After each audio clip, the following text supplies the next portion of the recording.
ముఖ్యంగా కేసీఆర్ గారు, కేటీఆర్ గారు, హరీష్ రావు గారు ఈ అభ్యర్థులకు అండగా నిలిస్తే వాళ్ళు కేసులు కొట్లాడుతూ ఉంటే నైతికంగా వాళ్ళకు అండగా నిలిచేటువంటి ప్రయత్నం చేస్తూ ఉంటే ఇదంతా బీఆర్ఎస్ పార్టీ కుట్రను వాదించింది. మరి ఇప్పుడు దానికి ఏం సమాధానం చెప్తారని చెప్పి ఈ సందర్భంగా మేము ప్రశ్నిస్తూ ఉన్నాం. సిగ్గుండాలే రేవంత్ రెడ్డి గారికి. ఆ రోజు రాహుల్ గాంధీ గారిని తీసుకొచ్చి అశోక్ నగర్ అంతా తిప్పి మోసపు మాటలు చెప్పి నమ్మించి ఓట్లు వేయించుకొని ఈరోజు ఉద్యోగాల సంగతి ఏంది అంటే ఒక ఆయన 30,000 ఇచ్చినామంటాడు, ఇంకో మంత్రి 40,000 ఇచ్చినామంటాడు, మరో మంత్రి 50,000.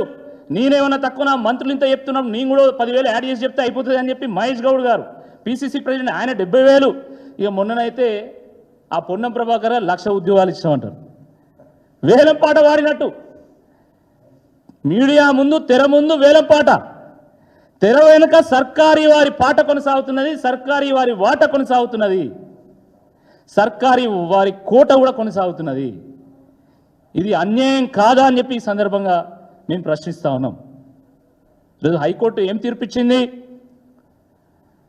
మీరు అయితే రీవాల్యుయేషన్ అయినా చేయండి, లేదా 8 నెలల్లో రీఎగ్జామినేషన్ అయినా కండక్ట్ చేయమని అడిగింది.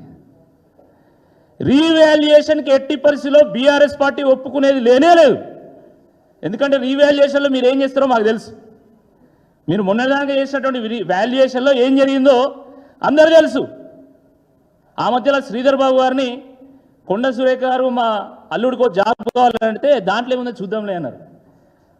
అంటే మంత్రులు మీరంతా ఏమేం చేస్తాను, ఎట్టెట్లా ఉద్యోగాలు పంచుకుంటున్నారో చాలా స్పష్టంగా ప్రజలకు అర్థమైపోయింది, యువకులకు అర్థమైపోయింది. మళ్ళీ ఇవాల్యుయేషన్ చేస్తే మళ్ళీ మీరు ఎవరికి ఉద్యోగాలు ఇవ్వాలనుకుంటున్నారో కూడా మాకు తెలుసు. కాబట్టి రీవాల్యుయేషన్కి ఎట్టి పరిస్థితుల్లో ఒప్పుకునేది లేదు. ఎట్టి పరిస్థితుల్లో రీఎగ్జామినేషన్ కండక్ట్ చేసి తీరాల్సిందే. ఆ రీఎగ్జామినేషన్ కండక్ట్ చేసేంత వరకు బీఆర్ఎస్ పార్టీ ఈ అభ్యర్థుల పక్షాన కొట్లాడుతూనే ఉంటుంది, వాళ్లకు నైతిక మద్దతును అందిస్తాయని చెప్పి ఈ సందర్భంగా మేము చెప్తా ఉన్నాం.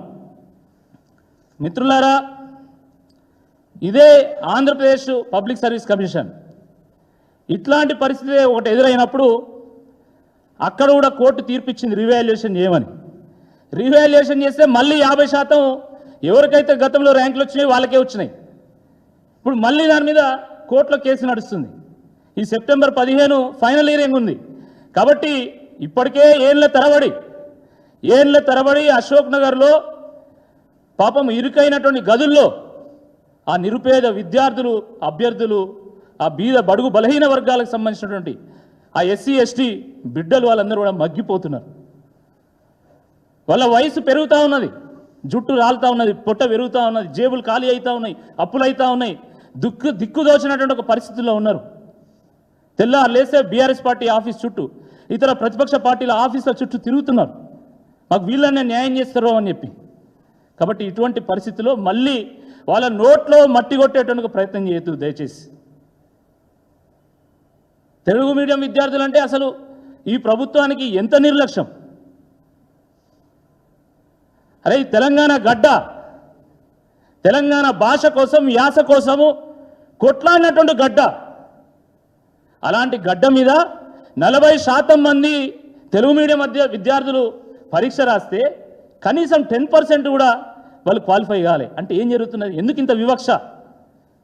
రేవంత్ రెడ్డి గారికి తెలంగాణ అన్నా, తెలంగాణ వాదం అన్నా, తెలంగాణ అస్తిత్వం అన్నా, తెలుగు మీడియం విద్యార్థులన్నా ఎందుకు నిర్లక్ష్యం అని అడుగుతా ఉన్నా. దేశ భాషలందు తెలుగు లెస్స అని ఆ రోజు ఆంధ్రభోజుడు అన్నారు. లేదు, దేశ భాషలందు తెలుగు లెస్సే అని ఈ రేవంత్ రెడ్డి గారు వాదిస్తున్నారు.